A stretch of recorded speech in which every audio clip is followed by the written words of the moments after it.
उस पैसे खर्च करके अगर किसान महापंचायत जितनी बड़ी रैली करनी पड़ती तो बहन जी से पूछ लो 500 करोड़ रुपए लगते हैं। वहाँ जनता अपने आप पहुंची, भंडारे गांव वालों ने लगाए। ये लड़ाई है, हमें समझ में आ रही है।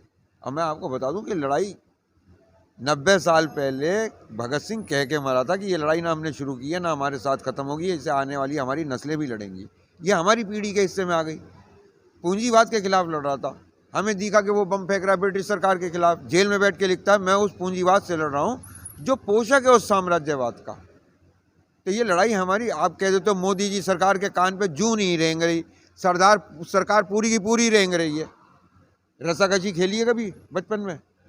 पैर जमाने पड़ते हैं, झटके से खींचना पड़ता है। इधर तो किसान मजदूर और एक आम आदमी है, और सामने अडानी अंबानी पूंजीवाद RSS BJP मोदी। हाथी है, हाथी बहुत बड़ा हाथी। हमने हाथी को खिसका लिया है, हाथी की सांस फूल रही है। ये मंत्री मंडल के अंदर चेंजेस क्यों हो रहे हैं? ये मुख्यमंत्री क्यों बदले जा रहे हैं? और अब तो चेहरे पे भी दिखने लगा। और अगर अभी आपको नहीं दिख रहा तो फिर मैं आपके लिए प्रार्थना करूंगा, मेरे पास आ जाइएगा। मेरे पास भी एक योगा ऐसा है जिससे तीसरा नेत्र खुल जाता है, आपको सच दिखेगा। क्या हुआ अमेरिका में? पिछली बार का माहौल याद कीजिए। पब्लिक टूटी पड़ रही है, पुलिस लाठी चला रही है, और आप क्या कर रहे हैं? फर्स्ट डे फर्स्ट शो का टिकट निकाल रहे हैं। अब की बार खाली पड़ा था थिएटर। एक आदमी ढोल बजा रहा था उस बैंड के साथ, तो उससे पूछा आपकी उससे इंस्पिरेशन से आए हैं और आप क्या? बेचारी कितने उत्साह से पूछ रही थी। और फिर क्या जवाब दिया उसने? कि हम तो पेड हैं, हमें तो पैसे दे के बुलाया गया, दे दिए तो हम आ गए। इस नया दुबे के ऑफिस में क्या हुआ? वो समय गुजर चुका। ये उस गलती का खामियाजा भुगत रहे हैं जो इन्होंने भारत के, मोदी जी विपक्ष के नेता होते, अमेरिका जाके खूब करते, अब की बार कैंपेन करते, लेकिन भारत के प्रधानमंत्री के रूप में जाकर जब इन्होंने इस कार्य को किया तो उससे सवाल किस पे उठा? भारत की संप्रभुता के ऊपर, कि हम संप्रभु राष्ट्र हैं भी कि नहीं। ये आदमी अपनी मनमर्जी से चल रहा है और हम संविधान की बातें कर रहे हैं, और संविधान के नाम पे राजनीति करने वाली बहन मायावती जी सन्नाटे में पड़ी हैं। सब माया है, कलयुग चल रहा है। लेकिन वकील साहब, बीजेपी के तमाम नेता आज यही कह रहे हैं कि जो है मोदी जी के अमेरिका जाने से एक बहुत बड़ी ऐतिहासिक यात्रा रही है, और बहुत भारत का नाम जो है ऊंचा हुआ है इससे। इतना ऐतिहासिक इतिहास को चिल्लाते रहते हैं कि मैं उन्हें बता दूं, वो खुद अब बहुत जल्द इतिहास बनने वाले हैं। इतना ऐतिहासिक, हर चीज़ ऐतिहासिक। और आज उन्होंने, वो तो आम भी चूस के खाते हैं कि काट के खाते हैं, इसे प्रेस कॉन्फ्रेंस में गिना जा रहा है। किसे मूर्ख बना रहे हो भाई? ये देश मेहनत करने के बाद इतना नहीं कमा पा रहा कि अपने बच्चे के लिए, कितने % लोग अपने बच्चे को एक दिन की कमाई में शाम को जब घर जाएं तो सेब ले जा सकते हैं? मजबूरी में हताश होकर आदमी अपने दुख भुलाने के लिए आखिर में 40 रुपए का पौवा ले लेता है, जब वो 100 रुपए किलो का सेब नहीं ले पाता। और वो पौवा उसे आसानी से उपलब्ध है, सेब नहीं है बच्चों के लिए उपलब्ध। ये देश की दिशा बिगड़ गई है। कल 27 तारीख को भारत बंद है, लेकिन कल इनकलाब दिवस भी है, सरदार भगत सिंह का जन्मदिन है। उसने इस देश के लिए कुर्बानी नहीं दी थी, अब फांसी नहीं चढ़ा था जिस पे अडानी अंबानी राज करेंगे। भगत सिंह की लड़ाई ये किसान लड़ रहे हैं।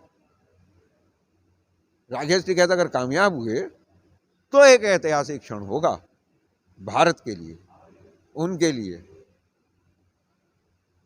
तो आप भी इसे इस दृष्टि से ना देखें। दृष्टि नहीं वकील साहब, मेरा कहना ये था कि जो है आज भी महापंचायत हुई है मुजफ्फरनगर में, उसको आप किस एंगल से देख रहे हैं? आप उसके बारे में मुझे बताएं, दोनों को कंपेयर करके बताएं। आप पत्रकार हैं, आपको दोनों चीजें आंख से दिखी होंगी। अब आप गवाह हैं, देश की जनता अदालत है, आप भी अब गवाह हैं संजय सिंह के साथ। मैं तो यहाँ बैठा था, आपके पास वहां की खबर होगी। क्या वो जोश, वो खरोश, वो अपनापन, किस तरीके का वो 5 तारीख का माहौल आज किया था, ऑल स्पॉन्सर्ड। आप यहाँ क्यों आए? बस वहां पे तो सच बोल जाता है, अमेरिका स्ट्रॉन्गेस्ट डेमोक्रेसी है, झूठ से परहेज करता है। उसने तो ड्रम पीट के कह दिया हमें पैसे दे के बुलाया गया। यहाँ पौए पे आए होंगे, अद्धे पे आए होंगे, 500 के नोट पे आए होंगे। कल जाके शाम को मालूम कर लीजिएगा कितनी जगह पे इस बात का संतोष होगा कि ठेकेदार ने पैसे नहीं दिए। ये कहाँ दो को कंपेयर कर रहे हो यार? भीड़ तो खैर उतनी नहीं थी, वो जोश भी नहीं हो सकता। तो उसमें आप ये अलीगढ़ गए थे, ये अलीगढ़ क्यों गए थे मैं आपसे पूछता हूँ? क्योंकि इन्होंने ये समझ लिया है कि वेस्टर्न यूपी दिल्ली के आसपास की राजनीति को अगर करना है तो राष्ट्रवाद के नाम पे जाट को चढ़ा के कभी किसी से टकरा दें। मेरठ मुजफ्फरनगर में ही अपने करतूतों की वजह से आप घुस नहीं सकते, जूते पड़ेंगे। तो ये ब्रज के इलाके से घुसे हैं अलीगढ़ में, राजा मुरसान को सामने कराया इन्होंने। राजा मुरसान को 3 साल पहले से 4 साल पहले से ये AMU के सामने खड़ा कर रहे हैं, पर इन्हें एक बात का पता नहीं। ये मुजफ्फरनगर मेरठ वाले जो हैं ये मारते हैं तो जूते से मारते हैं, लेकिन ब्रज का मारता है ना तो लठ से मारता है। बलदाऊ की जमीन है, कृष्ण की जमीन है। तो आप इनके चक्कर में अब ये कहा जा रहा है, अब जैसे जैसे चुनाव का नजदीक समय आ रहा है, योगी जी कई बार कह चुके, आज फिर उन्होंने रिपीट किया कि गन्ना किसानों की हम बहुत चिंता कर रहे हैं। गन्ना किसानों को हो सकता है रेट भी फिर दोबारा बढ़ जाए उसके, और गन्ना किसानों की हमेशा शिकायत रहती है कि हमारे पैसे नहीं मिल रहे हैं।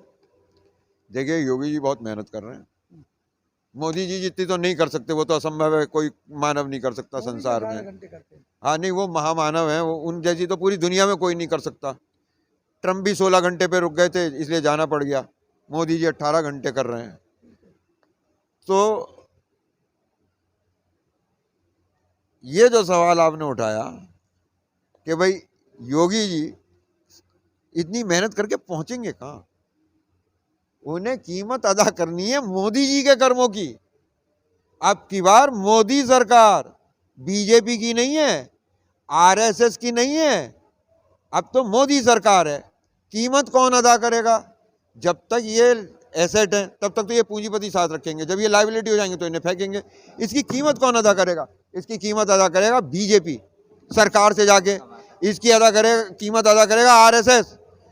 अपनी उसे पूरी फिलॉसफी की बलि और कुर्बानी देनी पड़ जाएगी और फिर वहीं जाके खड़ा हो जाएगा जहां वो अपने उदय के टाइम पे था। तो कीमत ही अदा करेंगे। कोई दूसरी तरफ ये दूसरा पक्ष ये भी कह रहा है कि साहब कि मोदी जी के बाद योगी जी काबिल प्रधानमंत्री बनेंगे देश के। मैं एक बात बताऊं आपको कि एक आदमी को बीमारी हुई, मुझे मान लो, अपने आप को मान लो, डॉक्टर के पास गए, उसने 50 mg की गोली दे दी, उसने देखा फायदा कम हुआ, उसने 100 mg की गोली दे दी, लेकिन 100 mg की गोली से भी फायदा नहीं हुआ तो उसने गोली बदल दी, गोली बदलने से भी कोई फायदा नहीं हुआ तो आपने डॉक्टर बदल दिया। वो यहाँ हो रहा है। 5 mg की जो गोली दी थी लाल कृष्ण आडवाणी ने, उसे 50 mg की गोली बना दिया मोदी जी ने, और 100 mg की गोली बनाना चाह रहे हैं योगी जी।